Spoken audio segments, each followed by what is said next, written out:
Welcome into WarUp on a WPIAL. Greg Warnock, Jeff Upson with you here, recapping the state tournament. WarUp is back, Jeff. A break from WarUp from last week because we just had so much to cram into before the tournament started on Thursday up at Hershey. But really, great state tournament, and WPIAL once again flexes its muscles in AAA and AA. We had talked about how top heavy it was, and the stars came out and definitely shined. Yeah, I mean, we did have a lot to cover last week, so I'm not too, mad that we missed a little bit of war up last week because we definitely had a lot to go over. But yeah, its muscles, but they could have flexed them even more. So we're going to talk about the AA and AAA state tournaments. We're also going to talk about the Pittsburgh Wrestling Classic that's coming up here in a couple weekends. So yeah, it's going to be a fun, full show. This is always a stressful one, but we're gonna have a lot to cover.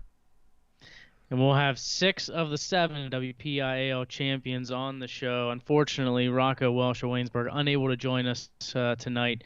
A bit under the weather is Rocco, so unfortunately he won't be able to join us. But we're going to get underway, and what we're going to do is we're going to focus on the weight classes where WPIAL had its champion, since that way then we can get the wrestlers on to talk a little bit about their gold medal run. And that way then we can then turn to the other weight classes remaining within AA and AAA after we do that. So that's the game plan for today. So we'll start in AA, and we're going to go from the heavier to the lighter, and then we'll go lighter back up to the heavier for AAA. So with that said, 189 pounds, Rune Lawrence of Fraser was dominant, Jeff. 3 falls. The only one that he did not get the fall was a decision in the quarterfinals, 1-0 over Jake Jones of Saucon Valley. Outside of that, all falls, and he only made it out of the entire postseason. He made it out of the first period twice. Jake Jones, and then that finals match where he got a fall in the second period. Yeah, I mean, we expected him to be dominant. I don't know if we expected him to be this damn dominant all the way through. Just that one match with Jake Jones that went the distance. It was a really just, I mean, there wasn't a lot of action in the match. It was just kind of, it was more of a chess match type of bout, and ultimately he got it done. And boy, did he look impressive the whole way through. So we expected him to do big things, and he did.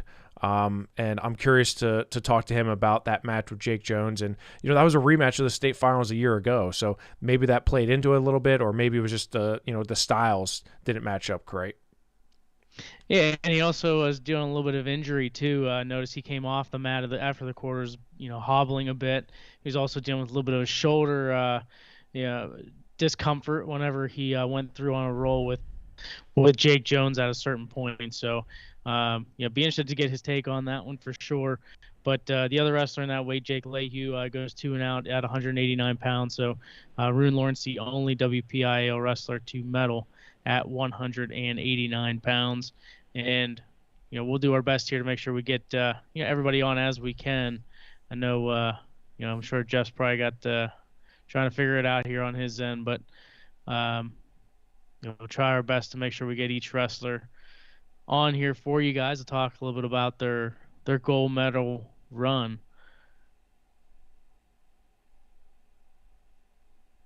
Any luck there, Jeffrey? Not yet. Okay. Shoot him a message right now. But you could talk about outstanding wrestler, and you had to put Rune Lawrence into that conversation for the tournament he had. Obviously, it goes to Adam Waters, who had a tech fall and 3 falls, including that fall in the finals as well for Waters. Hard to blame that considering he pinned a returning state champion, but Rune was equally as impressive. Yeah, I mean, Adam Waters was so dominant, and I'm not surprised at all that he was able to get the OW award, just simply the fact that he pinned a returning state champion in the finals in the first period, right? He never made it out of the first period. So that in itself was really impressive. And, Rune, for as dominant as he was, Adam Waters was just equally as dominant. And he's only a freshman. That's the scary part about all this is, he's only a freshman, and a lot of the Faith Christian guys are they're really young, so they're gonna be a force to reckon with for quite a while. Rune just sent me a message, Jeff, and said whenever he joins, it just takes him to the chat. All right.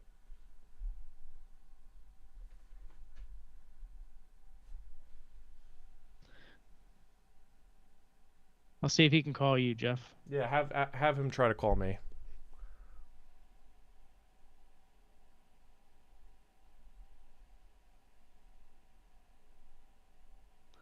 So as we deal with this little bit of a technical hiccup, we'll be going backwards, obviously. So Grant McKay will be the next wrestler from the WPIAL we'll be looking to have on after we talk with Rune and work our way down to Cooper Hornack of Burrell, who had an exciting final to get his first state gold. And then we'll work back up to Vinny Kilkeary of Latrobe, as well as Dylan Evans of, Ty Waters of West Allegheny, then Dylan Evans of Chartiers Valley. So we'll try to work our way back up from there, but see if we can't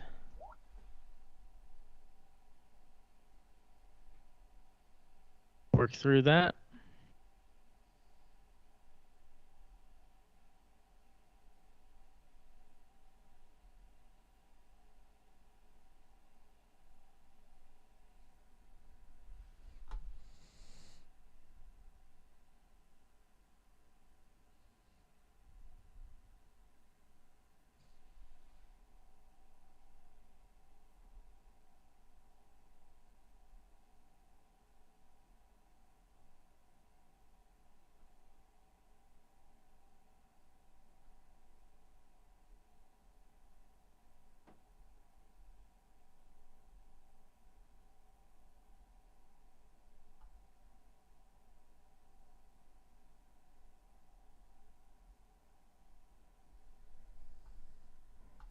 Still nothing, Greg.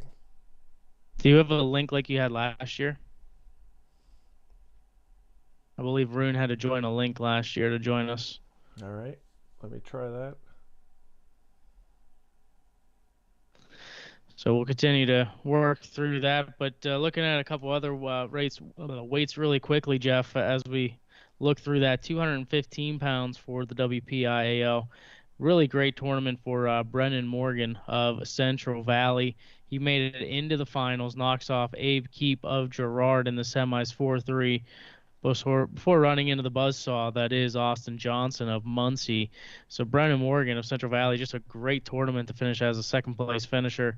Vitaly Daniels of Bentworth had a good run as well. Lost to Dan Church twice in the tournament, his only two losses, and finishing in fourth place. So Church definitely had his number, but Daniels able to respond well.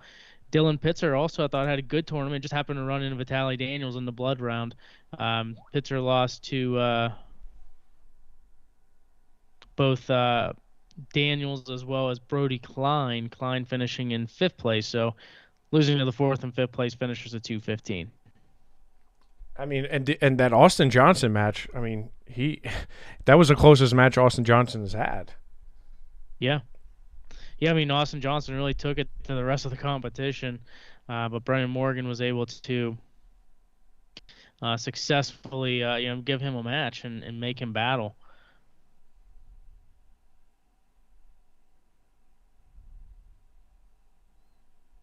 I just sent you the link, Greg. All right.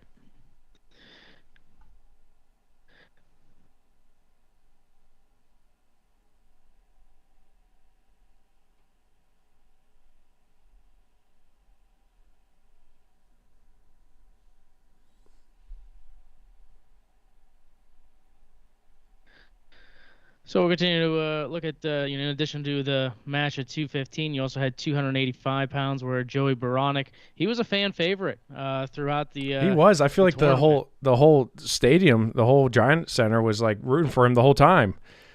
Yeah, he had a couple of really, I mean, every match that he won went into overtime. He won his pigtail or preliminary match in overtime, and then when he fell to the consolations, he won 3 matches in a row, and all 3 of those in overtime, and he ended up in a sixth-place finish. I thought Baronic had himself a really great tournament.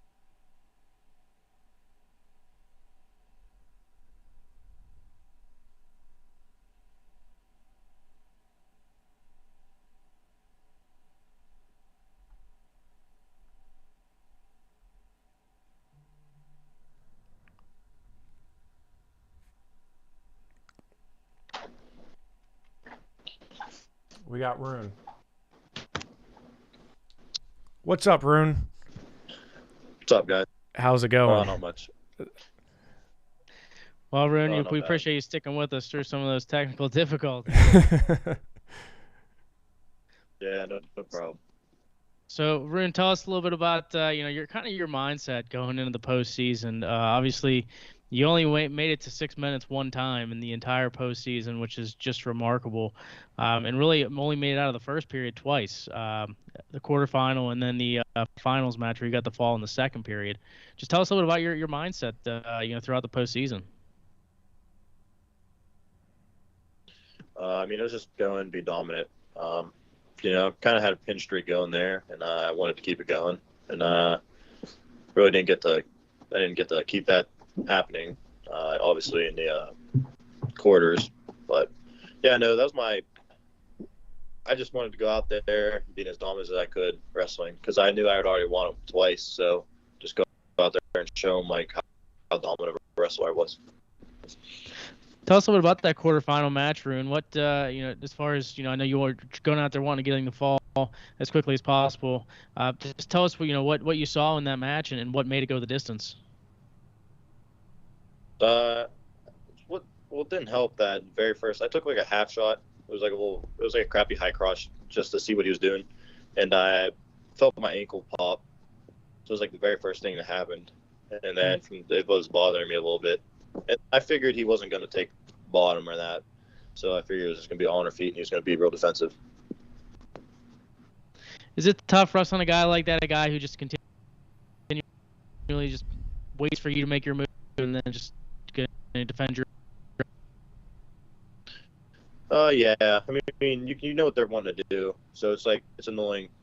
You don't want to let them win by that. I mean, it's a good game plan on his part, but I don't know. Yeah, it's hard to wrestle with people like that.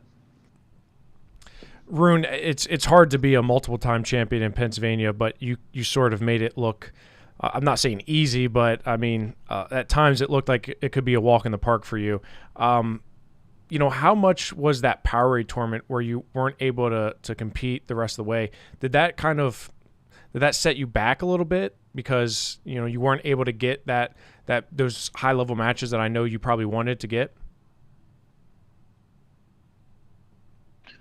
I wouldn't say it really set me back any. I mean, obviously I knew what I had to work on still. So I just didn't see where I stood against the people that I need to be wrestling, the real high level kids. So that was about the only thing that really I didn't get from that. But yeah, I mean, practicing still stayed the same. I still went in, worked on my offense. I'd say that was the biggest thing.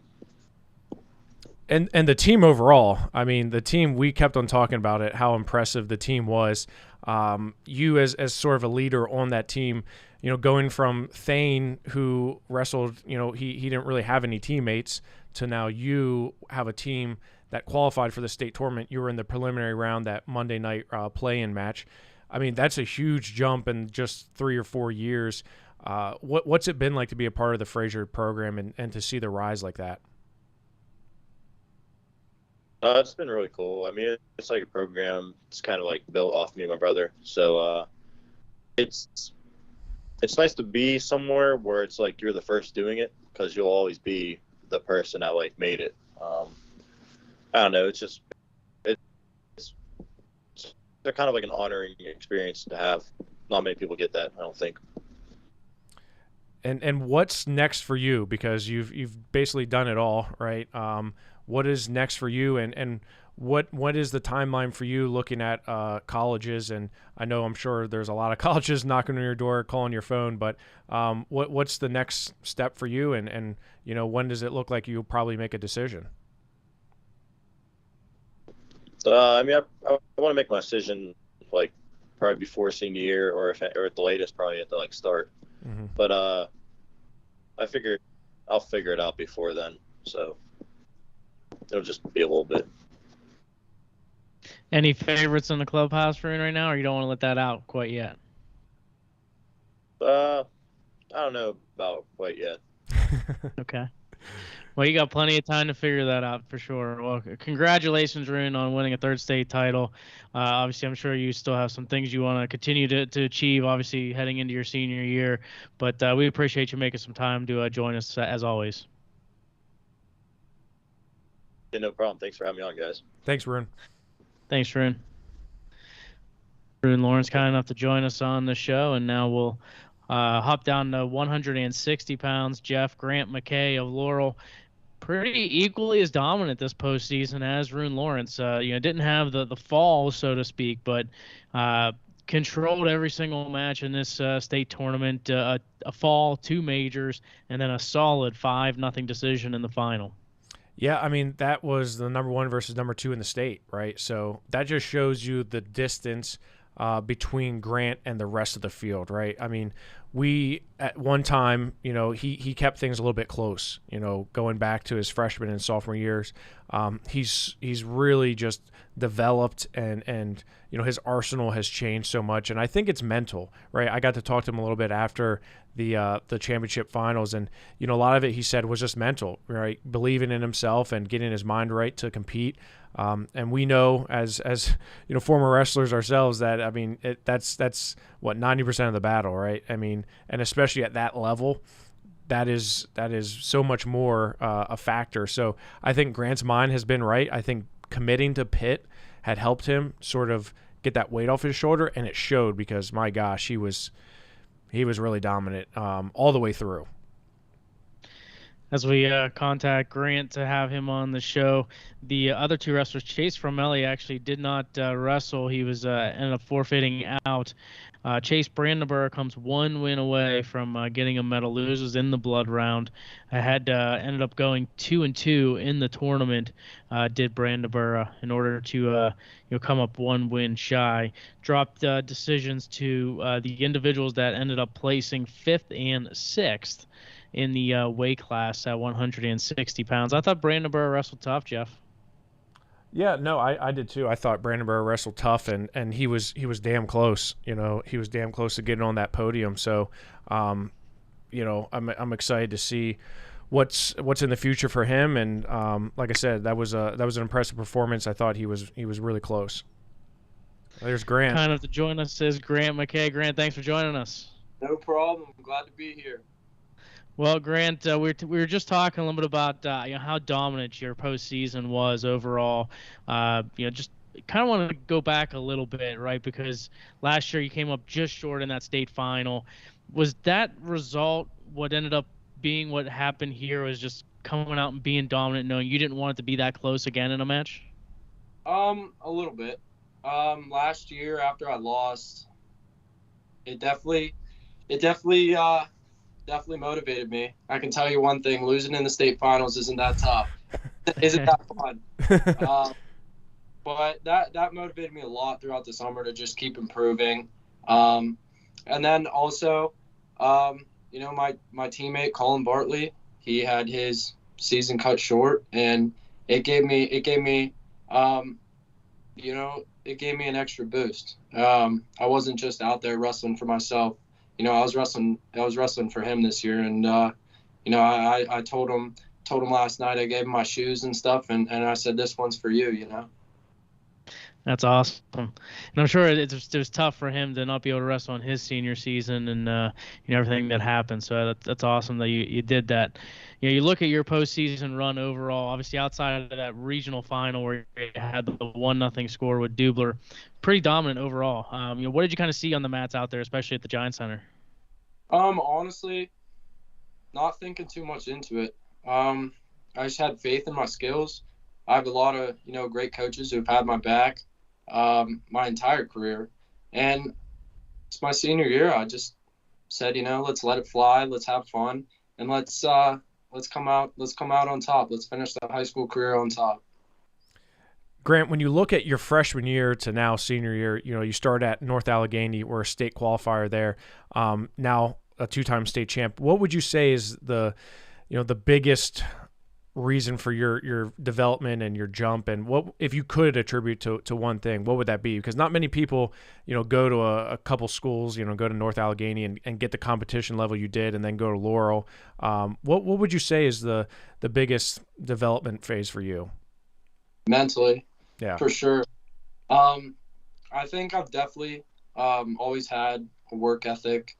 I've always kind of paid attention, tried my hardest, but there were times where I didn't believe in myself. There were times where I would go onto the mat,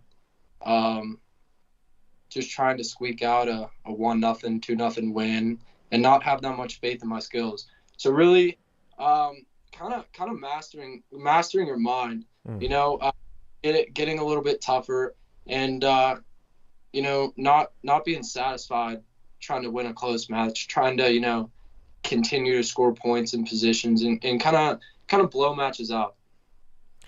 Looking ahead, you're going to Pitt. I know that's a decision that you're really excited about. You got a bunch of guys from the WPIAL. You're kind of like the hometown kid in a sense, and I'm sure that was a relief a little bit off your back once you made that decision. Did that help you kind of wrestle more freely? And what was the the mindset like off the mat when you made that decision to go to Pitt? It definitely helped a ton. It was a huge weight off my shoulders. The entire recruiting process, it was a blast for 24 hours. And then it got stressful, Everybody, especially in a small town, everybody wants to know where you're going to go. I got asked that question a million times. Right. And I know. And it just stressed me out a lot, That's why soon as I went to Pitt, I felt like it was right. My commitment, because I wanted to get that out of the way so I can focus on the wrestling aspect, and so that I can spend more time in that RTC environment and start getting acclimated to college wrestling. Yeah, I mean, and before you head out to Pitt, you're going to have a stop at the Pittsburgh Wrestling Classic.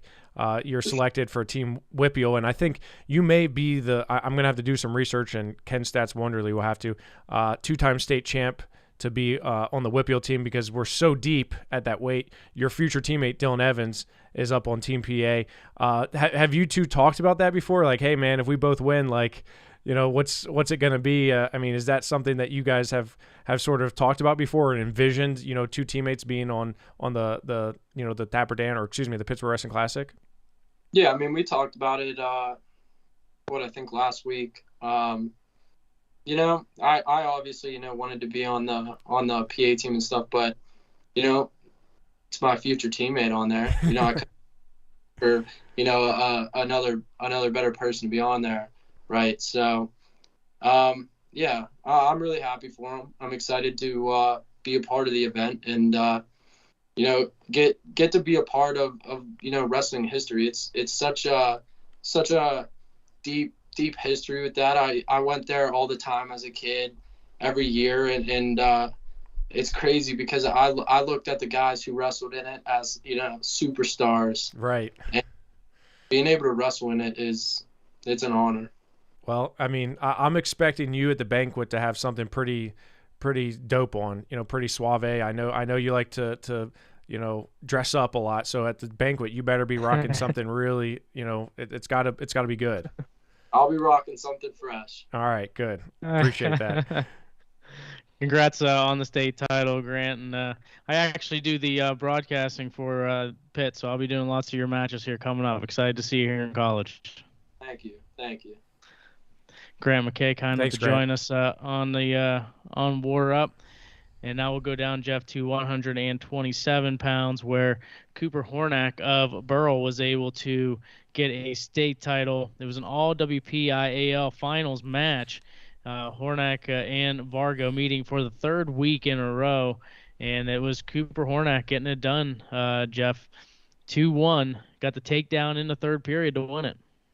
Yeah, I mean, that was an exciting match. That was a really back and forth. Even though the score was a little bit lower, there was still a lot of good action there, and those two let it fly. And I think we talked about that on the preview show coming into the tournament was, you had 3 really high-level guys, 3 guys that have all banged heads and all beat each other up a little bit, with Vargo and Hornak and Cohen Baney.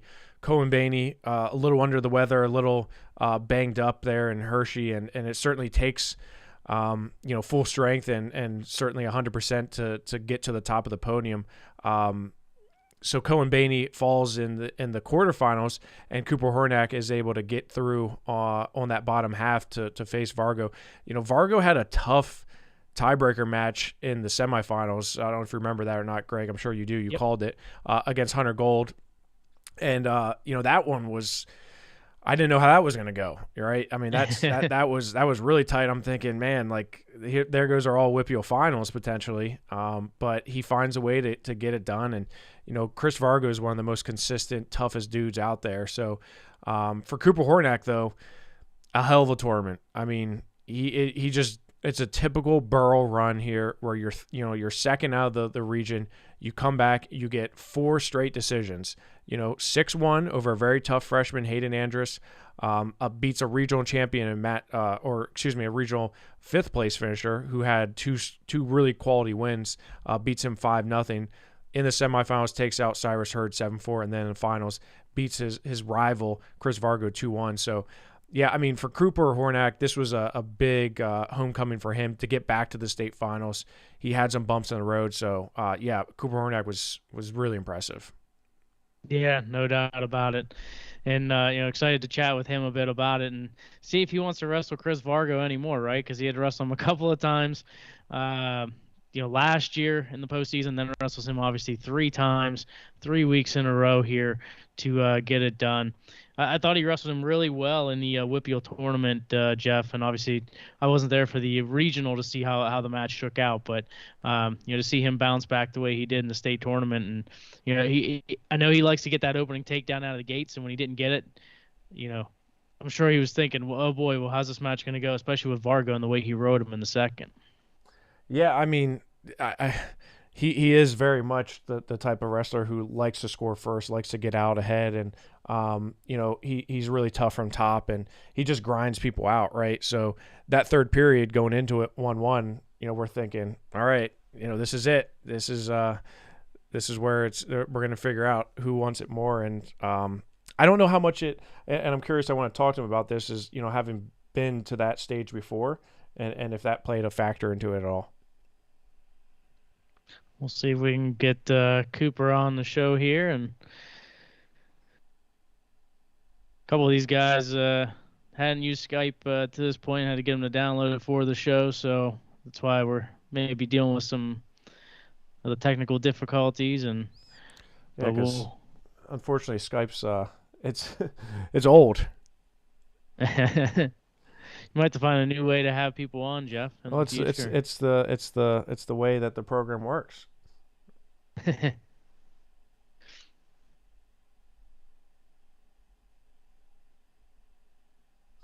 If you want to shoot him a text and let him know I'm trying to call. Yep.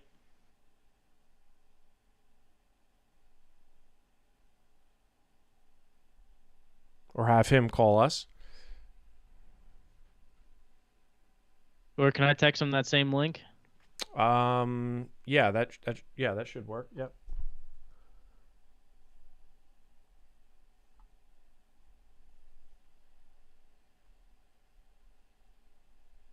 Oh, there he is. We got him. There it is. Yeah. Cooper Hornak kind enough to join us. Cooper, thanks for taking some time out to talk with us. Yeah, thanks for having me. We'll have to get you to put the camera down just a little bit. We can see the top of your head, Cooper. There we go. He is. There he is. Well, Cooper, we were just chatting a little bit about your run to the state finals, and obviously you were very dominant to get to the state final before running into, a guy you know a lot about, right, and Chris Vargo. Talk a little bit about, kind of the mindset going into that match. You've met Chris Vargo already a number of times over the last couple of years. What was kind of your thoughts going into that match? Well, I mean, I figured I was going to have him. My match was kind of like way after his match in the semis, so I already knew I was going to have him. And I knew it was going to be a grinder. I wanted to get that opening takedown, like you guys said, but I didn't get it, so I just had to tough it out. Yeah, whenever you obviously didn't get the takedown, and then from there didn't get the escape in the second, what was kind of going through your mind as you got that? You gave up the escape in the third. Obviously, you're going for two, but knowing, hey, I need to get the takedown and I need to ride him out because I'm sure you didn't want to head to overtime.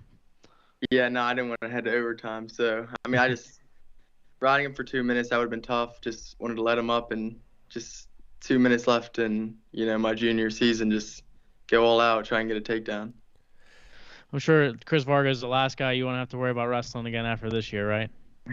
Yeah, a lot. Yeah, you guys have wrestled 5 times now, and Yeah. right, 5 times, and I think you have it 3-2 now. And how much do you go back to and say like, go back and look at those matches, or is this something like before the finals you said, forget about it, I'm not going to look at last week, I'm not going to look at the week prior, just focus on what I need to do, or is that something you look at and say, hey, I want to see what I can clean up a little bit? I mean, I didn't look back at the matches, but I just knew, winning the WPIAL match, got that opening takedown. I mean, I knew that was going to be huge, to be a big part of the match, but, And Cooper, how much? I mean, it's kind of weird because when you were in the state finals the first time, it was 2021. It was a COVID year. The Giant Center wasn't very full. For a 2-part question: one, how much of a difference was that? And two, did having been in those finals before, even though it was COVID year, did that help you in kind of easing the tension a little bit? Yeah, it was definitely not as big as my freshman year. I noticed that during the Parade of Champions. I mean, it was packed in there. But, it did kind of help just knowing the stage, knowing the stakes that were at hand. And looking at your season this year, you definitely had some ups and downs, right? You had some tough losses at the King of the Mountain, and then you had some other tough losses at the PIAA tournament. But then when you settled into 127, first of all, how was the cut down to 27? And did you just feel stronger and a little bit better at 27? Because I think once you dropped down to 27, your only loss was to Chris Vargo. Is that right? Yeah. So how was that cut, and how did you feel? And honestly, it wasn't really too bad. I was a real light 30, 33. I was weighing in I was eating just real well, just weighing in lighter. So when I finally dropped, I think at the Bedford tournament, it just all kicked in. I felt like I was the biggest guy out there.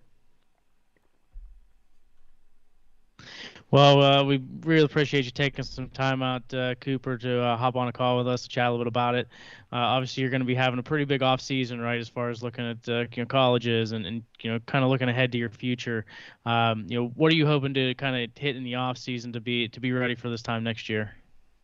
Just really perfecting my craft, just getting better at wrestling, because all that weight's kind of off my shoulders to be a state champ.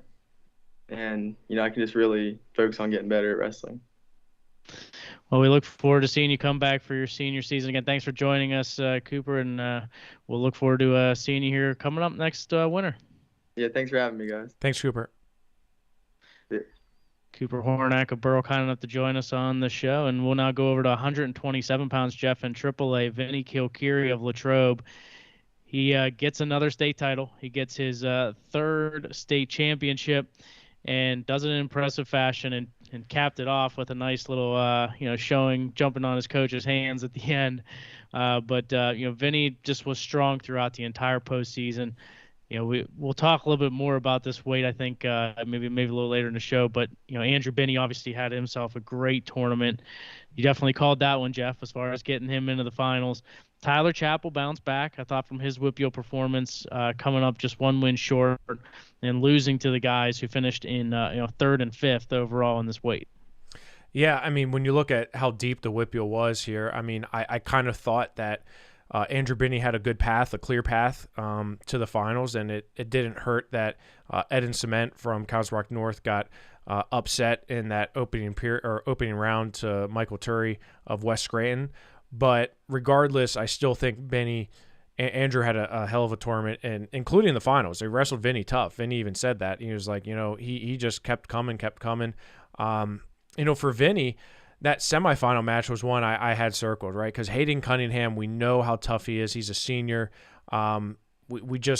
We know how stingy he is, and he's tough to score on. Vinny beat him 3-1. It was a good match too. I would say his final 2 matches of his high school career were good tests for him, right? Andrew Binney and Hayden Cunningham kind of offered him a little bit 2 different styles. So, and he may need to look into getting on the Ohio State cheerleading team. He looked really good in that flyer position there. I don't know. I think maybe that he looked like he practiced that a few times. I would think he did for sure. And we'll look to get Vinny on to chat about being a 3-time state champion, and obviously the run he had to get to that point. And you look at like I mentioned, the rest of this bracket. Hayden Coy ends up going 1-2 in the weight. Tyler Chappell, though, he ends up going 2-2, but again, that loss in the quarterfinals to Hayden Cunningham, and then the drop to Cement of Council Rock North just left Chappell 1 win shy of a medal.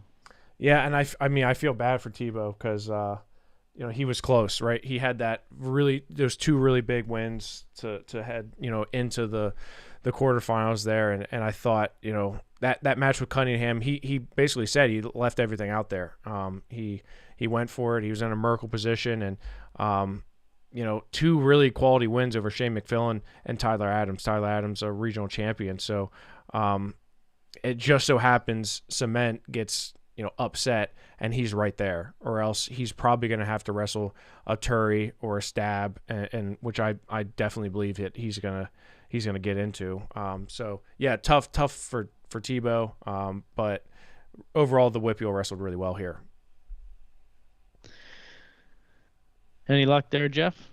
If you want to shoot him, it looks like he's idle. If you want to shoot him a text and just let him know we're ready to have him on.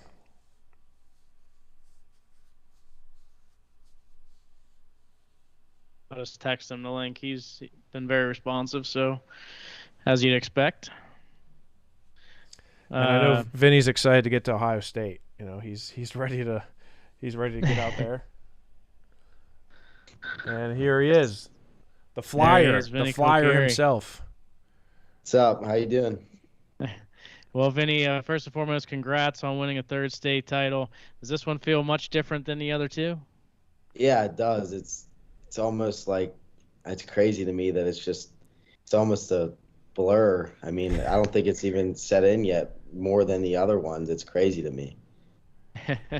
Yeah, and obviously you had a great postseason run, went undefeated on your senior season. I think first and foremost, the best thing was you ended up getting healthy at the right time. Was there any concern when you were injured earlier in the season that it may not happen for you? I mean, when I first did it, there was a lot of concern on it was a lot worse than what it was at first. So when it first happened, it seemed a lot worse when it got checked out than it was. We thought it was fully torn just from getting it checked out. So my UCL. So I immediately started thinking college right away for a week until I got an MRI. Thank God I have great doctors that got me quick, and about a week for that, only a couple month. So yeah, it changed a lot really quickly, and it all happened so fast. Well, obviously from there you got healthy at the right time, though. Got to the state tournament. Talk a little bit about your last 2 matches you wrestled. Hayden Cunningham, a tough 3-1 win, and Andrew Binney in the final. You met him 2 weeks in a row. Just talk about wrestling those 2 guys and what you saw in those matches. Yeah, they're both very talented guys. So I knew I couldn't go in and just expect to win, because that's when it bites you. So I just had to go in there knowing that it's going to be a battle in both of them. And I mean, in the semis match, it was going into the third 1-1, and it was a hard hand fight. The kid knows how to hand fight, so it was a battle through the third, and then I just felt that shot, and I knew I had to pull the trigger and not wait till the last second, because that's when funny stuff happens.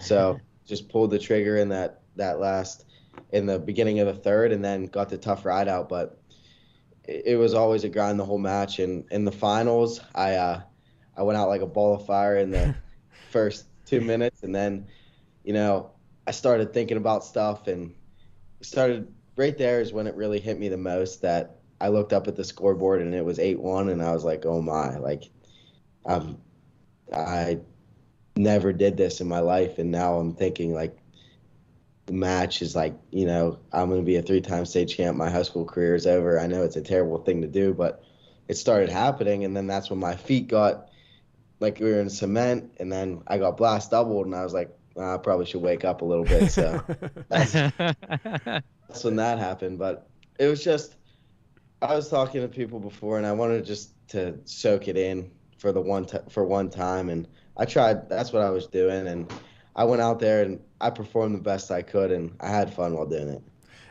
Vinny, looking back at your career, I feel like every year we saw a different version of Vinny Kilkeary.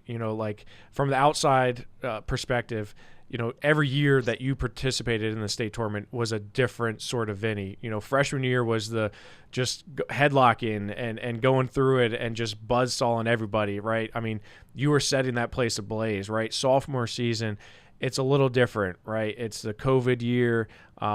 You had that tough match with Jack Russo where, you felt like you were frustrated, right? I mean, you kind of had a bullseye on your back a little bit, and I know you probably want to have that match back, right? But you fall a little bit short. And then last year, you get back to form, right? You get back to form, you go back to basics. You still take some losses during the season last year that I think you probably wanted to fix. And then this year, it's like the real mature Vinny Kilkeary where it's like all the pieces are together. Do you feel like each year was maybe a different version of you? Absolutely. I think that every year it got more refined in different ways. I feel like you were saying, my freshman year, I went out there like I had nothing to lose right at the time, because I really didn't. I was a 103-pound, 106-pounder. That was, I mean, I was 12 years old. I didn't, you know what I mean? I wouldn't really care. And then the next year, I think I let stuff catch me a little bit. I thought I could just push these kids around, and that was going to win me matches. And obviously that really ultimately got me at the end, and that's why I lost that match. I just was trying to push people around, and that's not how you win in our sport. So I feel like every time something would set me back, it would push me even farther. And I think that's what really helped me. And yeah, every summer, I think my summers is where I made all my jumps, just through going to all the camps, Young Guns camps, helped me so much. And in the past year, going out to Ohio State and wrestling through the camps, and that's helped me a ton. And just getting all this insight from all these great influences in my life, it's helped me mentally and physically along these years.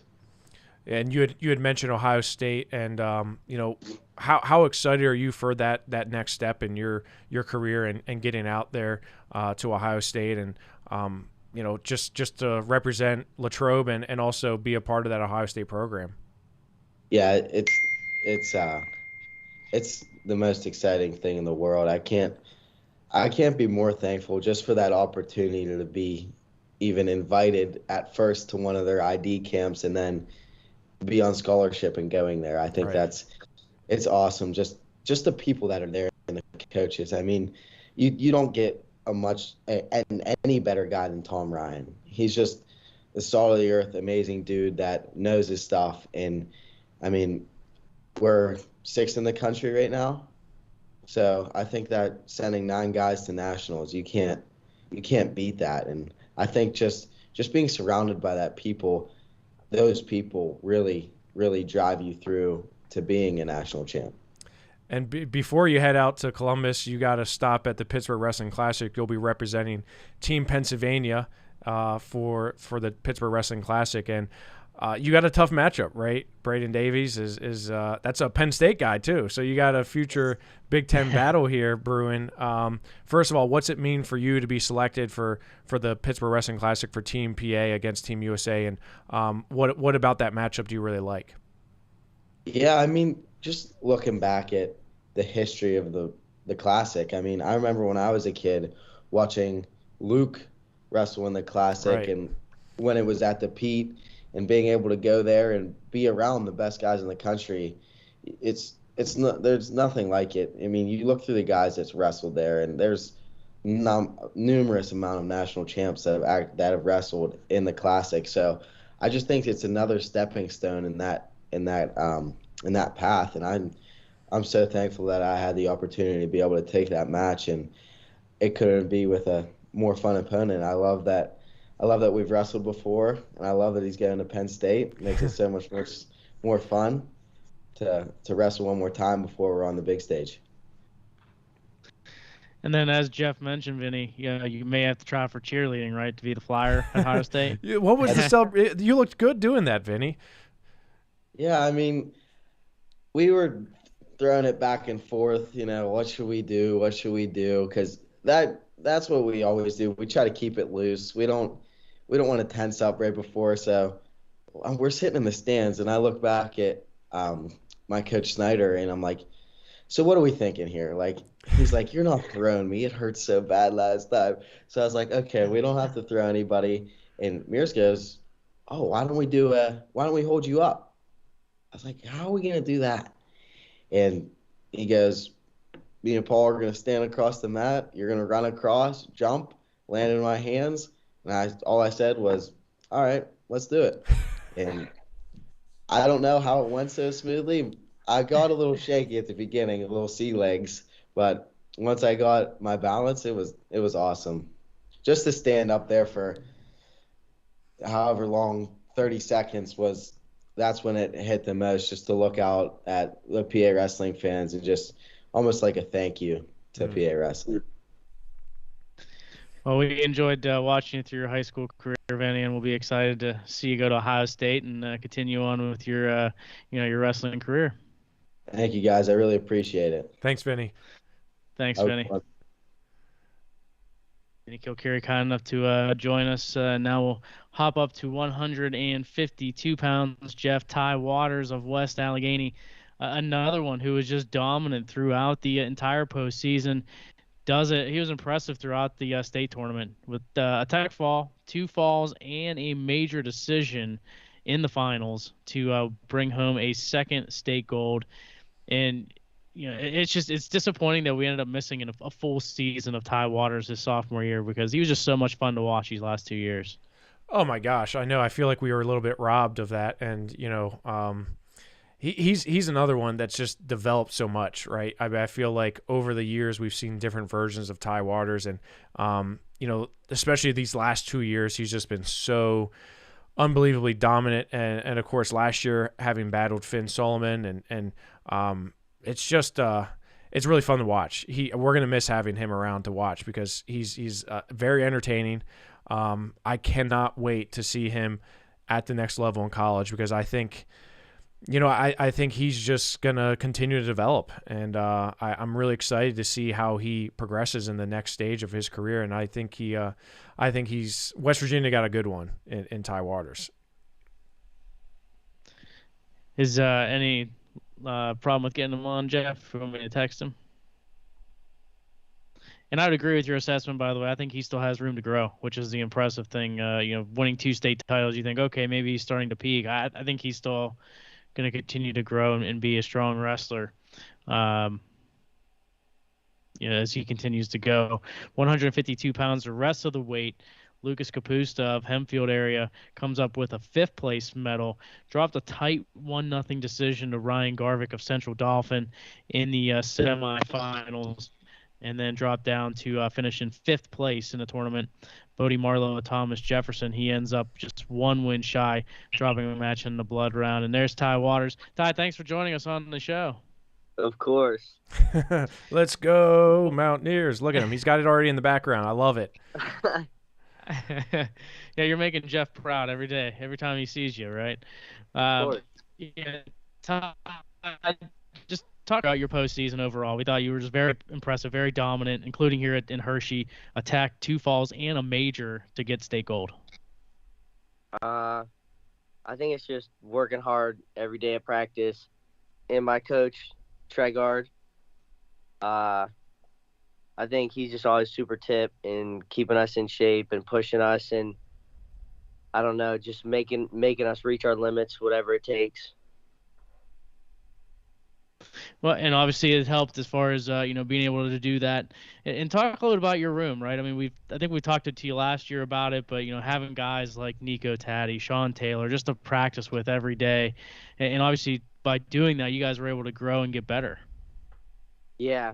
Well, our coach never does any like groups of 4 stuff because he thinks there's like too much rest. So every time it's like I'll get Sean, then next I'll have to go with Nico, then I'll have to go with Cooper, and then I'll just go right back in the cycle with no break. And it's just like always super tough, super grind, and we all just beat each other up. Well, you're able to obviously leave enough in the tank to be dominant in the matches. We talked a little bit about how we feel like we were kind of robbed, Ty, because of the fact that you missed your entire sophomore season due to injury. Do you kind of look back on that and wish, like, man, if I was healthy, maybe things could be a little bit different in my high school career? No, I kind of liked it because when I was like sitting out and I'd see like Instagram stuff like about states, or I'd see like other people's success, it would just like make me super mad, and it would make me like try harder or just work harder, and I don't know, grind a lot more. And Ty, talking about West Virginia, I mean, what is that? What was that decision like for you, and really how excited are you to get down to Morgantown and start, training for that next level?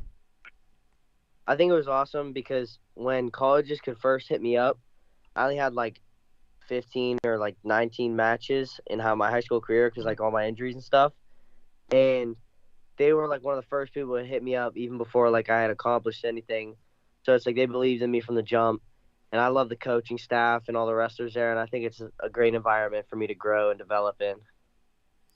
And looking at your style of wrestling, do you feel like freshman year, you're wrestling in the section finals against Mac Church, and now here you are at 152 pounds. How much would you say you developed, and how much has your style kind of come into its own? I think it has like developed real well because I'm real long and lengthy, and I think my style kind of matches up well against kind of pretty much everyone, but I think my frame will grow out even more in college, and it'll just get better in college too.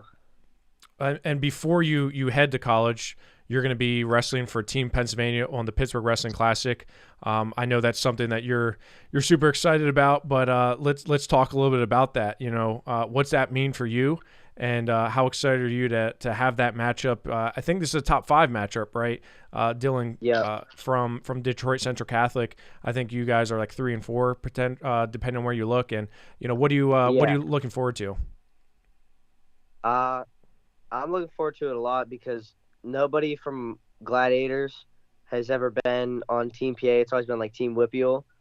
So I think being that first guy will be super cool. And when I was younger, I'd always go to the matches, and like Team PIAA is always the underdog, and I just love how like the environment is. And I always love wrestling like top ranked guys just because I feel like I just love when there's like everything on the line to lose and stuff like that, and just a lot of pressure and like anxiety and nerves I like a lot. Well, there's certainly going to be a lot of that on the line. Team Pennsylvania is certainly a loaded one, but you're kind of an anchor, right? You're a guy we're looking to get a win for, so no pressure. I think he's up to the task, so Jeff. I think he is. I think he is too. He's a dog. And Ty, we got to ask, Jeff mentioned that he felt that Garvik might be able to scramble with you a bit, in the preview show. Was it good to prove him wrong a bit? It was. I was in my room watching it before stakes, and he said that. It made me a little bit mad. And as soon as I got in on the first shot, I didn't want to like try and do any like clean finishes. I wanted to roll around a little bit and see what I could do. And I didn't know where he was sitting, but I wish I would have known because I'd have pointed at him after. Tyler, I was hiding. I was hiding in the back, man. I Central Dolphins. That's my boys, but Garvik's he can scramble, but you're on a different level. I hear you. And you proved that point to me. Well, Ty, congratulations on winning your second state title, and best of luck as you head to WVU and obviously here in the Wrestling Classic coming up. Thank you very much. Thanks, Ty. Ty Waters kind enough to join us on the show, and we got one more guest to join us, Jeff, and that's Dylan Evans of Chartiers Valley. He got his second state title as well at 160 pounds in a controversial match to win in the ultimate tiebreaker 3-2, but he had quite the road to get there. You know, after his first win and by tech fall over Josh Barlow of Kennett, he knocks off Andrew Harmon of Bethlehem Catholic 8-3. Harmon goes on to finish third. Then he beats Dominic Frontino of Shippensburg 2-1, and Frontino ends up coming for fourth.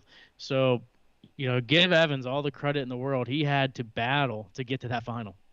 I mean, he had to run the gauntlet, right? I mean, just looking at his bracket, you know, considering that he finished second in the WPIAL, he had to go through a meat grinder, right? All those guys you just mentioned, I mean, those are all guys that were ranked top 5 in the state for the most part, you know. So for Dylan Evans, you know, it started from the first match all the way through. You know, I think that he set the pace, right? Josh Barlow is a guy who's not a slouch, right? He's somebody who's been in the mix, been a state qualifier before, and he beat him up, right? 25-10. And then the match against Andrew Harmon, you know, I said after team states, I thought Andrew Harmon was a title contender. You know, he looked really good at points in this season. I thought he was certainly in the right position, and being at Becca, I think, you know, has a lot of talent around him, but Dylan controlled that match from start to finish. I mean, it was a dominating 8-3 performance. I mean, it looked like Andrew Harmon didn't want to be on the mat with him. That match with Dom Frontino was one that I definitely had circled as one that could potentially go south for him, right? Because Frontino is just he's stingy. He's never really out of position. He's strong. You know, I think that was probably one of the toughest tests that he had of the postseason. And then, of course, we know what happened in the finals. Just a weird set of circumstances, right? And we expected it to be a close match, right? We expected it to be likely a tiebreaker match, right? So it goes into ultimate tiebreaker for the second time, and you know, it just was weird, right? It was weird how it all unfolded, and you know, I would hope that the boos afterwards were directed towards the referees and not Dylan, because Dylan did nothing wrong, and he should not be. You know, he shouldn't be booed or, you know, he left it all out there. And, you know, I feel like that moment was taken away from him a little bit, because if you watch his reaction, it's, you know, kind of slumps his shoulders a little bit, like, you know, yeah. And that sucks, man. You know, to be honest with you, I think he was going to ride him. I really do. I mean, he got through first half of that period, and I think he would ride him the rest of the way, just because of how he just seemed confident that this was going to be his 30 seconds to get that state gold. But, you know, excited to obviously get Dylan's take on it. The other wrestler in that weight class, Gavin Beck of Franklin Regional, he had himself a really good tournament as well. He ends up finishing in 6th place. And even Adam Rohan of North Allegheny, he got to the blood round before dropping the fall to Andrew Harmon. So for Rohan, he loses to the number 2 and number 3 wrestlers in this weight class. Yeah, I mean, I thought Gavin Beck wrestled really well. You know, he's a guy who has been kind of on the bubble, if you will, and he ends up wrestling really tough. And, yeah, I thought overall the WPIAL performed really well. Obviously, when you have 2 guys in the finals, that doesn't hurt. So excited to talk to Dylan here. Well, Dylan, thanks for joining us. Apologize for keeping you up a little bit later than probably you wanted to, but thanks for jumping on with us. You're a state champ. You can stay up as late as you want, Dylan. Thanks for having me. No, you gave me a good reason to do some schoolwork, so I appreciate it. Well, first and foremost, congratulations on your second state title. How does this one feel compared to last year's? You know, I'm still grateful. You know, I'm happy to be able to compete at such a high level, being able to compete against a lot of great names. I mean, last year it was Kamen Smith. He's at Navy right now. This year was Sean Taylor. I mean, both guys were phenomenal wrestlers, no doubt. So I'm just, you know, I'm very grateful to be able to wrestle at such a high level. I wish in this match I did, you know, I wish in this match, you know, I was a little bit more, you know, offensive in a sense that I would have gotten a takedown. That would have I feel like that would have kind of cut out any controversy anyone would have been able to talk about. I feel like a takedown would have kind of solidified, the match in a sense. But I mean, I'm still very happy with the way I wrestled. I feel like I was very offensive, and again, just kind of grateful to be competing at such a high level. Well, talk a little bit about leading up to that final, Dylan. We were just chatting a minute ago how you just kind of went through the gauntlet, right? After your technical fall win over Barlow of Kennedy, you had tough customer, obviously, and Andrew Harmon and Dom Frontino. Just talk a little about those matches and what went right for you. So after my tech in the first, I did have Andrew Harmon. I beat him 8-3. Andrew Harmon is a great wrestler. I actually wrestled him in the summer in freestyle, and I lost. I think this match I did a very good job kind of, working a lot for my headlock series. I was working out with guys like Rocco Welsh a lot, so I feel like I picked up on some things that kind of I was able to utilize in that match. I hit like this naked fireman's carry, like Russian throw. I thought that was pretty. I didn't think I was gonna get that, believe it or not. Like kind of after the fact, I was like, wow, that's kind of crazy. But I mean, the Andrew Harmon match, I felt pretty solid. I knew that I had to push the pace. I know I have to do that with a lot of my matches. I have to push the pace. So, I mean, 8-3 win. I felt like I was really solid. I felt like I was controlling the ties really well, and I felt really confident going into my semi. Next was Frontino. I wrestled him last year in the quarterfinals of states. I beat him 10-3, I believe. I think. I'm not too sure about that one. But I mean, Frontino's, he's competed at high levels too. I mean, he competed at Fargo, he's competed at the state tournament. He's definitely seen his fair share of competition. I think he's really solid at hand fighting too. I think he's a great wrestler. And I mean, I was really happy to wrestle someone like him in the semis, mainly because I knew him. I knew him kind of like as a wrestler, but also as a person. And I mean, he was a great competitor. I think one of the things that really stood out was, my hand fighting and just the way I was going. I think the refs kind of favored me in that scale. Going back to even the section tournament, obviously Sean Taylor was in your section, so you're wrestling 3 weeks in a row. Did you even get going back to sections where you're like, I'm gonna face this guy 3 times? I already know it going into it. I expected it. I mean, it wasn't a guarantee, but I kind of had the mindset that I was gonna wrestle him at every final. So I put it in my mind it was gonna happen, and it happened. And Dylan, just kind of staying on that topic, how hard is it to wrestle the same guy in week in and week out and trying to find the edge? I mean, you guys are razor thin, right? You guys are so close, and I know you probably wanted to get to your offense a little bit more and kind of keep him inside the circle and what was it like for you just to kind of game plan for that week in and week out and try to prepare for something like that? I think the biggest game plan going into the postseason was knowing that the section, the WPIAL matches didn't really matter. I mean, the only thing that really mattered was getting my hand raised at states. Again, Sean was a great competitor. We both had each other game planned very well. The main goal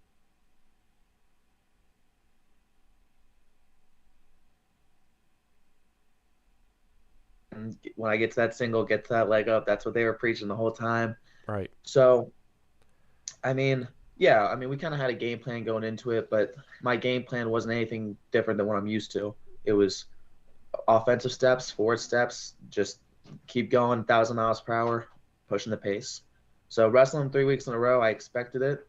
I'm kind of happy that it was him. If it was like wrestling kind of 3 weeks in a row, knowing he's a WPIAL guy, I'm kind of happy it was him. Yeah. When you look back at your career, 4-time AAA state medalist, and I think you and I talked about it afterwards. You're young for your age, right? I mean, you're probably the same age as some juniors, maybe even some sophomores this year, and you're younger. I can remember you wrestling Rocco Welsh at the Surge your freshman year, like way back when, and it's like here you are now, a 2-time state champion, 4-time medalist. Like, have those accolades sunk in yet? Forget Fargo and Super 32. Like, just looking at it from a purely PIAA, like, has it sunk in yet? Like, of how dominant you've been and how successful you've been? In a sense, it has. You know, it is kind of weird. My dad and I were actually talking about it when we were coming home from Hershey, but we were like, it's over. That was the last official high school win, meaning that I'm allowed to kind of be rude to him without any consequence. But I think it's cool. Actually, another name I thought about when I was thinking about like the age was Alejandro Herrera. He was also relatively young when he wrestled at the state tournament. Like he was 14, 15, 16, 17 going through his high school career. But I think it's pretty cool, mainly because starting as a 14-year-old, I was 126 pounds. I was not even matured. I'm still growing. Right. I feel it. But just seeing the difference, you know, I was in 4 different weight classes all years of high school. You know, it's kind of cool to see that I was still growing and still competing at different levels. And your next step is Pitt, and you know, we talked to Grant McKay about you know, him going to Pitt as well, and you know, what was that decision like for you, and really how excited are you to get there? I know you had to go through the gauntlet a little bit more at the Pitt RTC, getting your butt whooped a little bit by Coach Keith Gavin, but how excited are you to get there? I'm super excited. I think Pitt's recruiting class is top tier. I think they're really going to make some noises if we do it correctly. I think we have a lot of WPIAL guys. We have guys like we have Max Stout, we have Briar Priest, we have Pitzer who was competing this year. He was killing it. I'm really hopeful for the future of the Pitt team.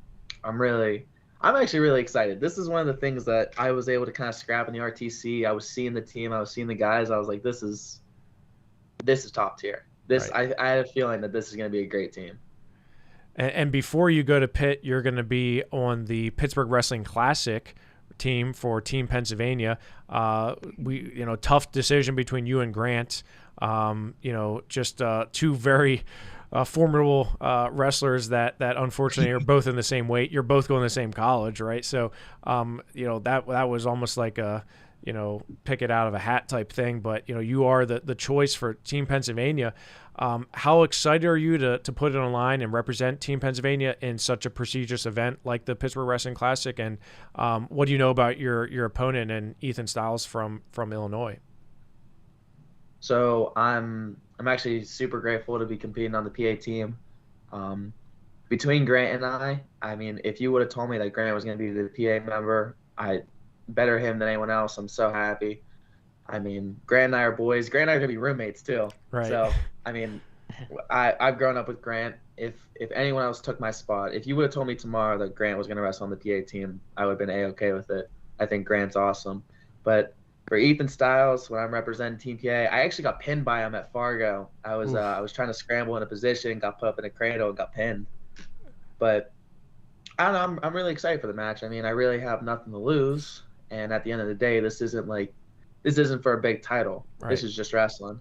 So my goal out there is just kind of do what I do best, try to score as many points as I possibly can, wrestle against a really tough competitor from Illinois, and just let it fly, have some fun. Well, Dylan, we really appreciate you taking some time out, and especially this late in the evening to join us. But congratulations on winning a second state title, and obviously best of luck as you head to Pitt. And I mentioned to Grant a little bit earlier, I actually get to call the matches for Pitt, so I'm looking forward to continue to call your matches here over the next several years. Thank you. I really appreciate it. Thank you for having me. Thanks, Dylan. Thanks. Have a good one. Dylan Evans of Chartiers Valley, kind enough to join us. And last wrestler, Rocco Welsh of Waynesburg, again, unable to join us, Jeff, just because he's really under the weather. And actually, the whole Waynesburg team, they caught a bug on Sunday, and thankfully, on Sunday, as Kyle Shethrick mentioned, thank God it was Sunday, not Saturday, right? Because if it had to happen, at least it was after the state tournament. Yeah. I mean, Rocco was dominant, right? We and it's a good thing. I don't know how much less dominant he would be with a stomach bug, but I'm sure he would still probably be dominant. And really, when you look at 172, the question is Matt Furman going to be standing across the mat from him? And he was, right? Furman had a couple of really good wins, including a 2-0 win over Don Wheatley from Nazareth, who he had lost to earlier in the season at the team state tournament, and then gets a 51-second fall over Talon Hogan. I think a lot of people, including myself, were expecting Kevin Oliveria of JP McCaskey to be there. Hogan beats him by major decision, and then Furman pins him in 51 seconds. So, Furman had a really good tournament. I also have to shout out Mark Gray from Kiski. He had a phenomenal tournament, coming all the way back to finish in 7th place.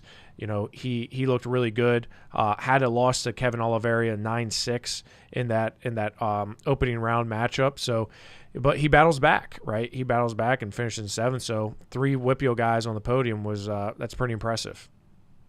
Yeah, including that win over Oliveria in that 7th place match. So definitely Mark Gray was really impressive, and a guy who has all the talent in the world, right? Just a lot of times ends up hurting himself a lot of times, getting his own head a little bit. But end of the day, the talent prevailed, and that's why I had to break out the Kiski shirt, Jeff, because apparently you throw a lot of shade at Kiski. I had to make sure I helped them out here. Did Chris Heater call you before and say yeah, Jeff throws a lot of shade? Is that what happened? Because that's very typical of Coach Heater. It was pretty funny.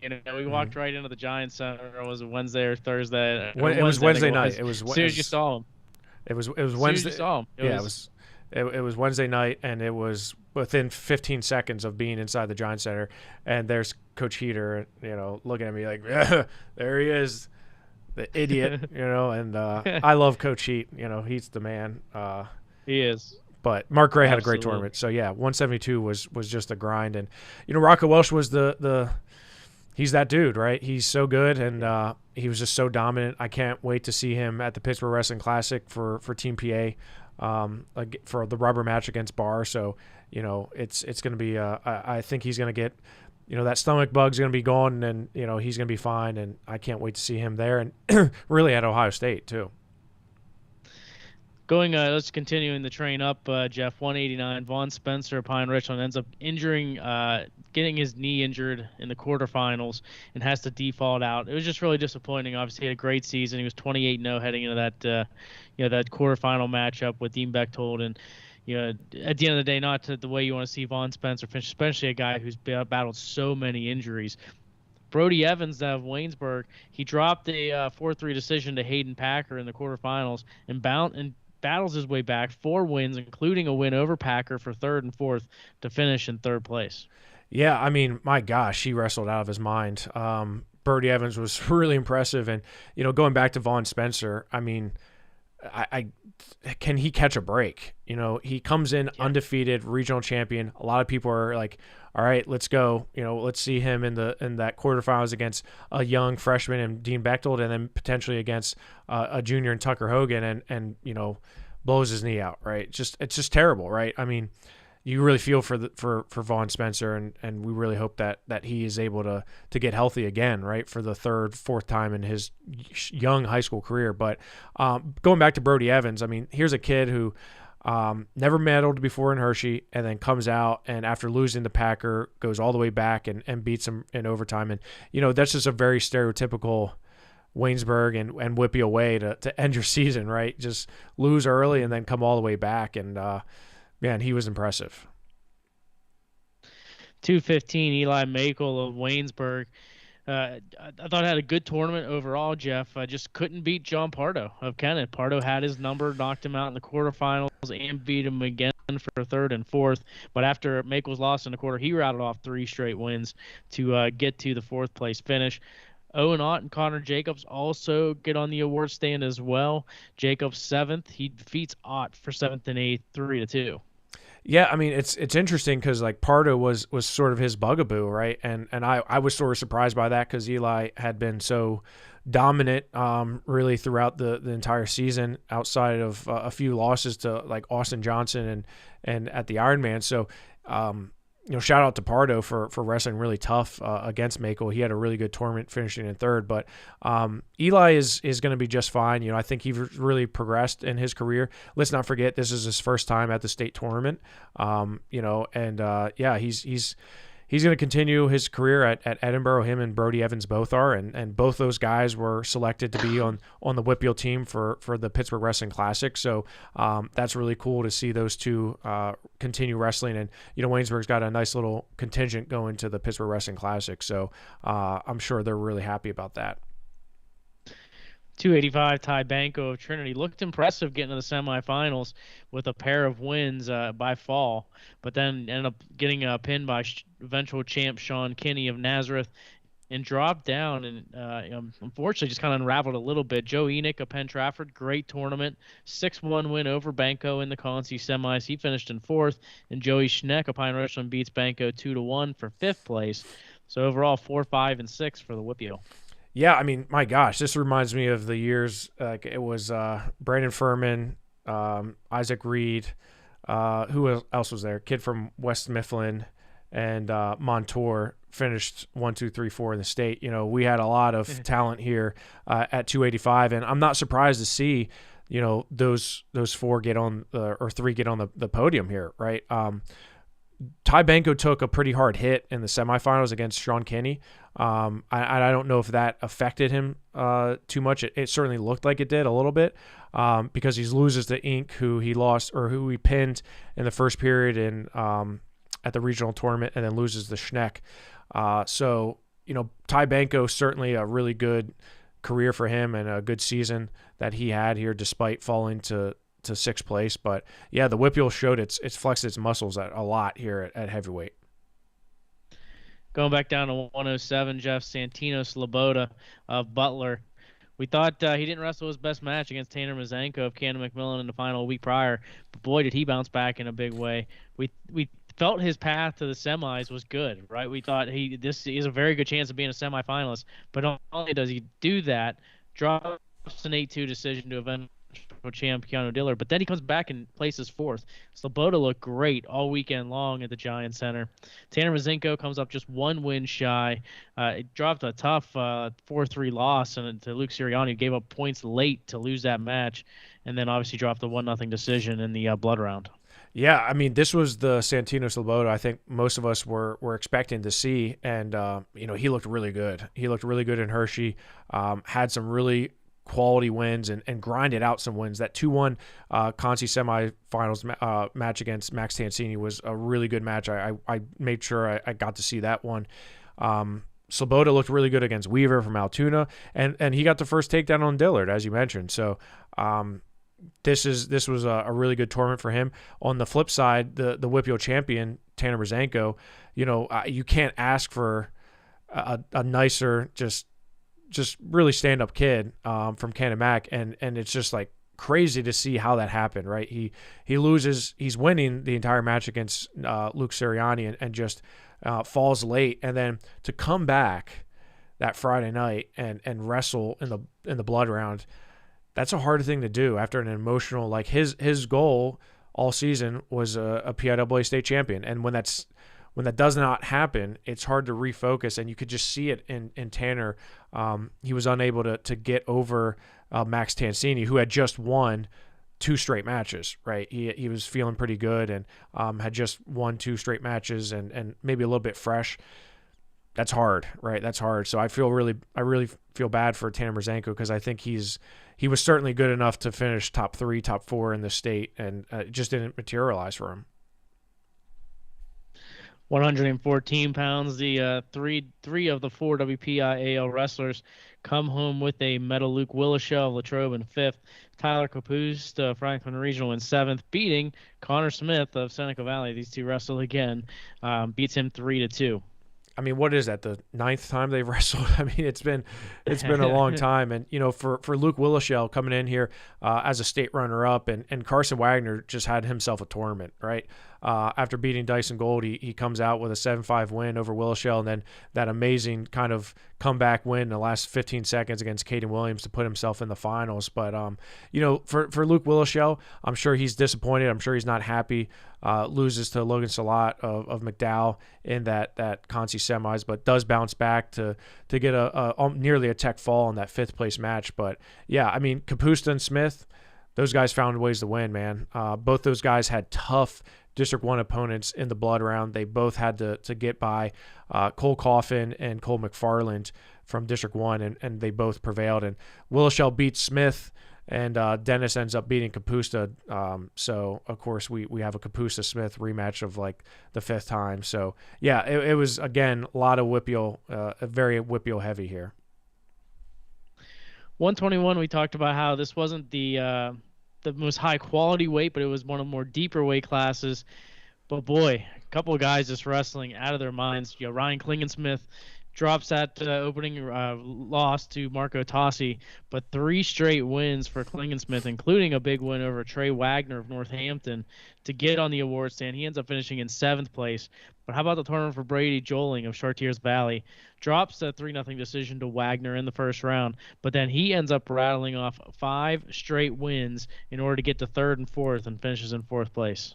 Yeah, I mean, it's crazy because Brady Joling just had himself, after that first initial loss to a freshman from Northampton, he just rattled him off, right? I mean, just win after win after win. And it started with a sudden victory win over a tough freshman, Zach Jaffe of Kennett. He had a really tough win there, beat another kid from District 1, and then beat a guy who came in ranked number 2 in the state in CJ Horvath from Freedom, right? That was, to me, the biggest win of his tournament, and then beats James Garcia, another tough wrestler, and then gets all the way out to the Consi finals after beating Dean Hauser, a returning state medalist. So Joling just went on a tear. Winning as many as he did in the wrestlebacks was just so impressive. And, as somebody always does it once a year, right? You always see that happen, but for Brady Joling to do it after finishing 2nd to Klingensmith in the region, where Klingensmith had his number, right? Klingensmith definitely took it to him in that regional tournament. But for both these guys, a huge performance for them, and that both of them guys can go home happy and satisfied that they left it all out. 133, Maddox Shaw of Thomas Jefferson gets to the final, but drops a 1-0 decision to Luke Simcox. How about Simcox? He had to go through the WPIAL gauntlet. He beats Ethan Lieben 2-1, beats Ferraro 2-0, and then beats Shaw 1-0. And Ferraro he had himself a great tournament, beating guys like Charlie Bunting and Rocco Fratelli. But Ferraro also beats Ethan Lieben for 3rd and 4th. And then Gabe Ruggieri of Connellsville even comes in with an 8th-place medal. So you get all 4 on the award stand. 2, 3, and 4 is how they finish. But one thing we should have coached him after the Lieben match. Don't go underneath a Simcox. He's a tough rider, and nobody could Lieben got out on Simcox after the reversal Simcox got, but outside of that, no one else could break free from him. No, I mean, he was so tough on top, right? And Luke Simcox did, 3-0, 2-1, 2-0, 1-0, right?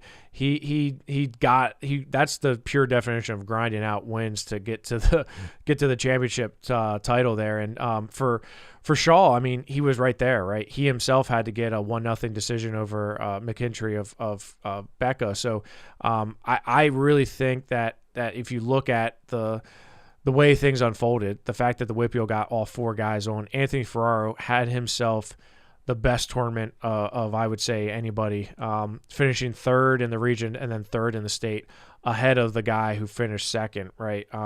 Ferraro took out so many talented guys along the way, and including Ethan Lieben, right? So both those guys are going to be on the WPIAL team for the Pittsburgh Wrestling Classic. So I know they're both excited, and Anthony Ferraro's going to Edinburgh. Ethan Lieben's going to Bucknell. They're going to represent the Team WPIAL against Team Ohio. Lieben will be going 27. Ferraro will be going 133. So, those two back-to-back, I think, shows how deep the WPIAL team is going to be this year, and especially having 2 guys wrestling 3rd and 4th. 139, Blake Reener of Trinity. We talked about his path and how he could really get to that semifinal, and he did just that. 3 wins in the winner's bracket before dropping a 9-2 decision to Pearson Manville. Eli Carr and Blake Reener end up wrestling in the consolation semis. Carr beat him 3-1 in overtime. Carr finishes in 4th, Reener finishes in 5th, and Nate Roth of Latrobe finishes in 7th place. Yeah, I mean, and Lonzy Valma was pretty damn close to potentially, getting there himself. If he had won, a controversial match against Jake Neal in the wrestlebacks, and I won't get into specifics on that, but there was some interesting refereeing and officiating going on in that match. Blake Reener had himself a tournament. Beats a really tough Connor Saylor for 5th place. That was a huge win for him. I was so impressed with him. I was so impressed with Eli Carr too. I mean, these are 2 guys that have done battle, but you can't forget Nate Roth, right? For everything he's been through, all the just the setbacks, the injuries, everything that he's been through, for him to come out and leave Hershey with a state medal was just, I'm real happy for him, right? Just as a person, it's everything, all the adversity he's been through to get a state medal at this weight, in which it was so deep. It was such a deep weight class. It was the toughest weight class of the tournament. That's why Colin Rath won the Outstanding Wrestler Award, but Nate Roth was a part of that. 145. Jeff, you called it. Mac Church of Waynesburg gets to the final, but drops a decision to Colin Guy of Quakertown to finish in second place. Nico Taddy of West Allegheny, he ended up finishing in seventh place after losing to Guy in the quarterfinals. He ended up losing by fall to Griffin Walliser, who finished in fifth place. But going back to Mac Church, it's almost like he unraveled himself, right? I mean, he gave away, I think, 4 penalty points in this one, plus a takedown that was just more of a desperation for himself. Just kind of unraveled a bit.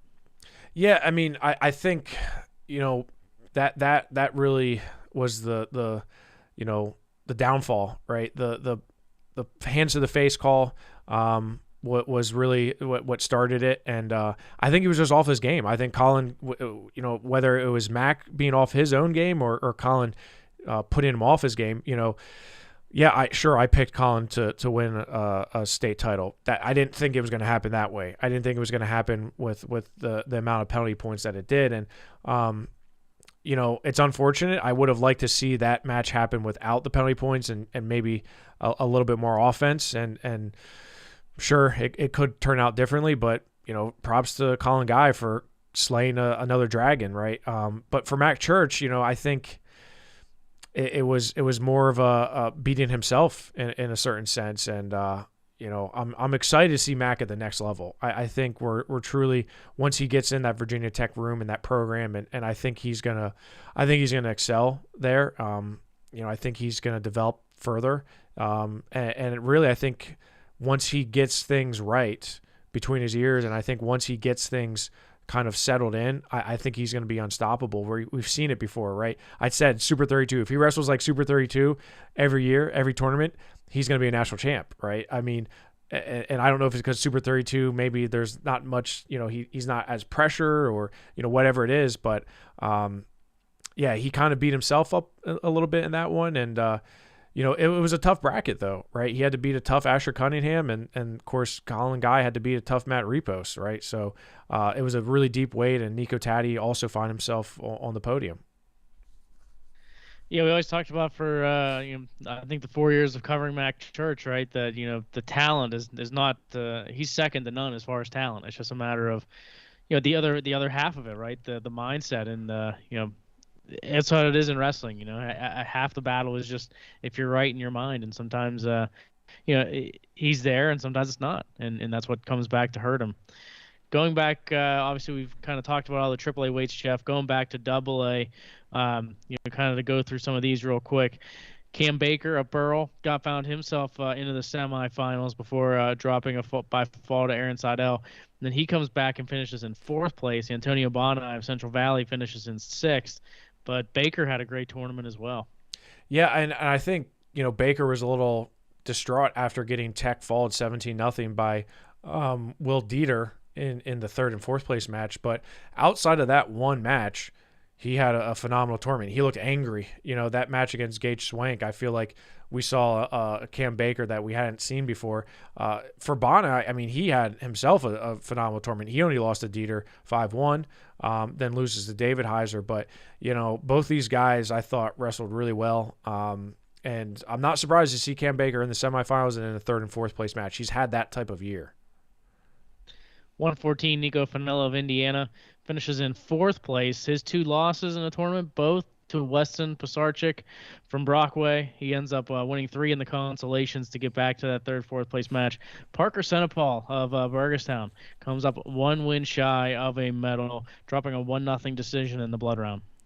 Yeah, and Fanello wrestled really well. I know he was frustrated with that match against Pisarcik, especially the one in the quarterfinals. But, for him to be a state qualifier and then come in and finish fourth in the state was, that's a huge accomplishment. And for like Jordan Williams, Jordan Williams loses to Volford, and Senapal loses to Colton Wade. So, two guys that are just they were really close, right? They just fell a little bit short.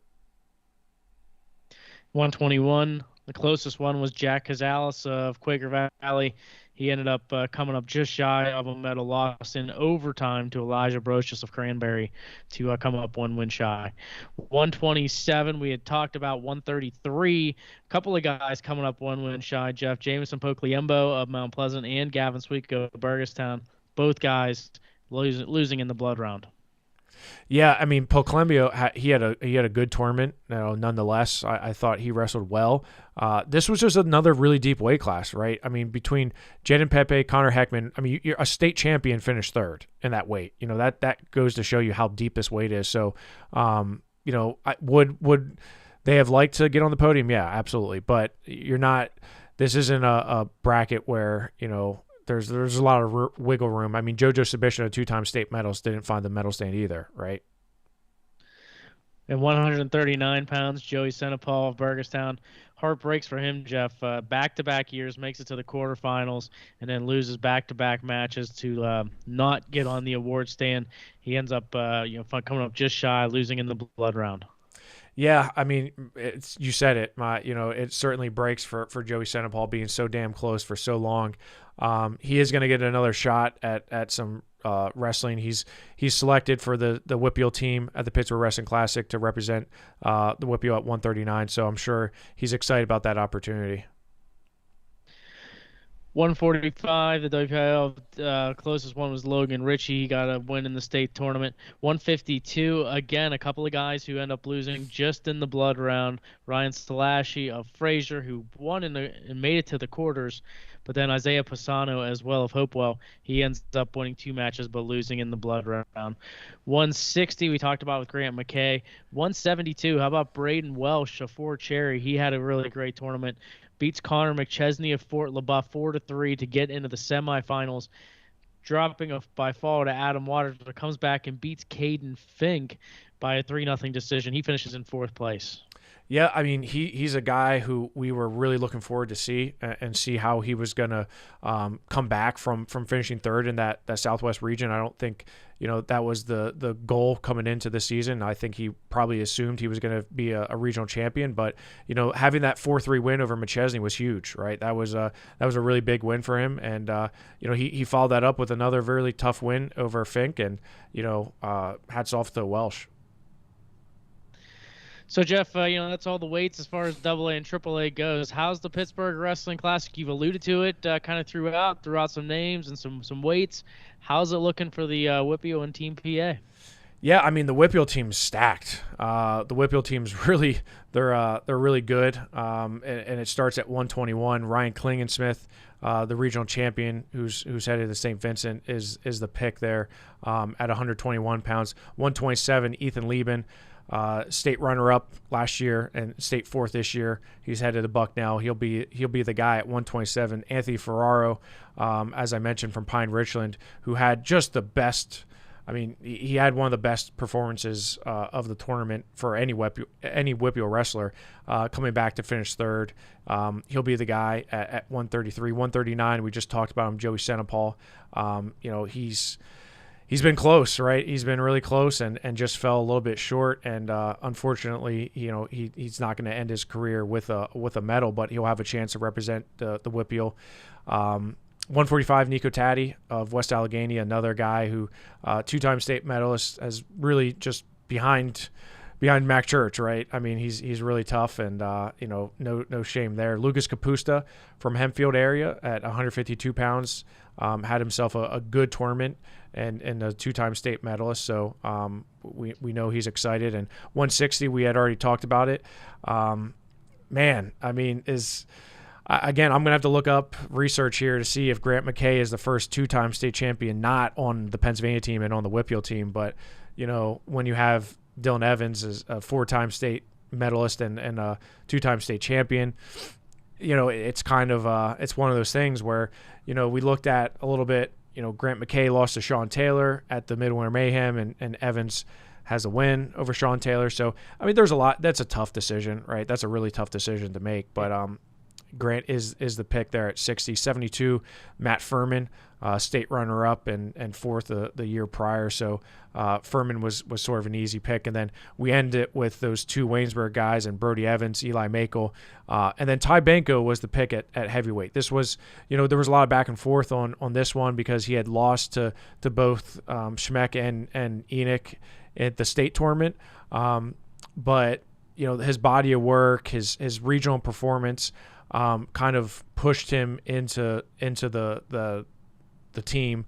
I think we could have had three formidable guys there. That doesn't matter who we would have picked between Benko, Schmeck, and Enoch. I think we would have been good with all three, but I think Benko just having that dominating regional championship kind of put him there.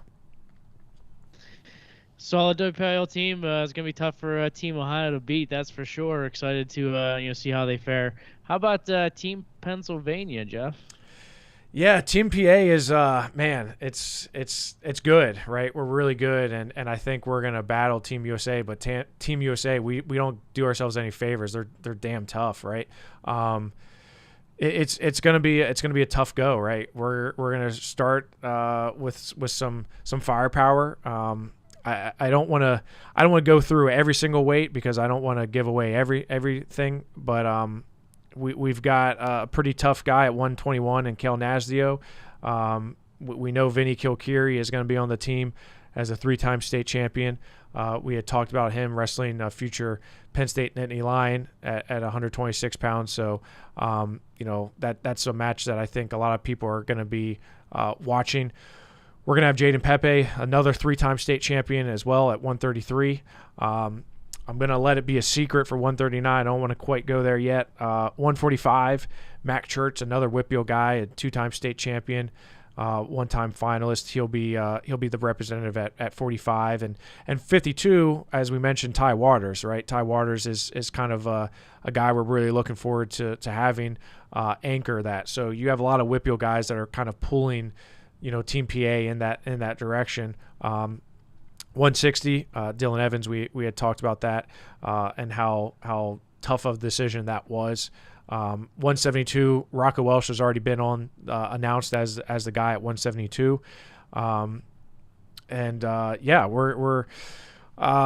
gonna be pretty solid. Sonny Sasso will be on at 215, and we're still working out some other things. But yeah, it's going to be a good team tomorrow. You'll see official documentation, official releases from the Pittsburgh Wrestling Classic on all 4 teams.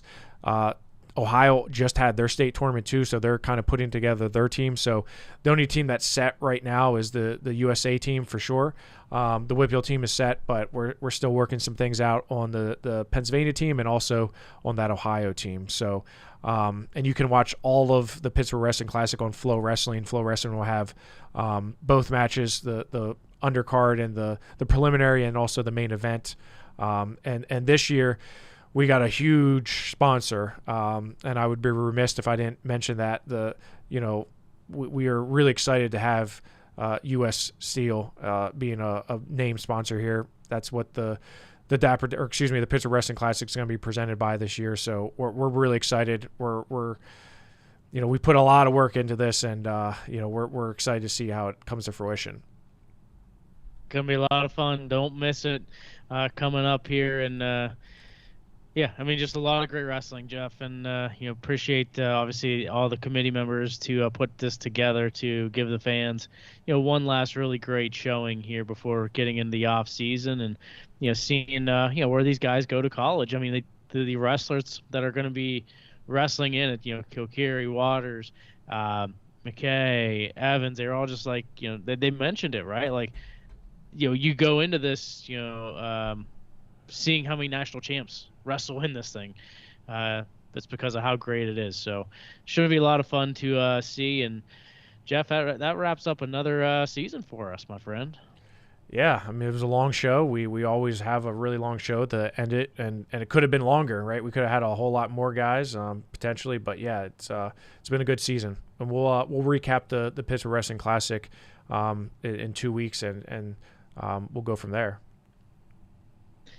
Appreciate everyone listening in and watching in to War Up on the WPIAL, and want to thank all the wrestlers and congratulate them again on winning a state gold. But appreciate all of them for taking time out of their evening, especially this later on, to join us. But for Jeff Upson, I'm Craig Warnock. Thanks for listening in and watching into War Up on the WPIAL.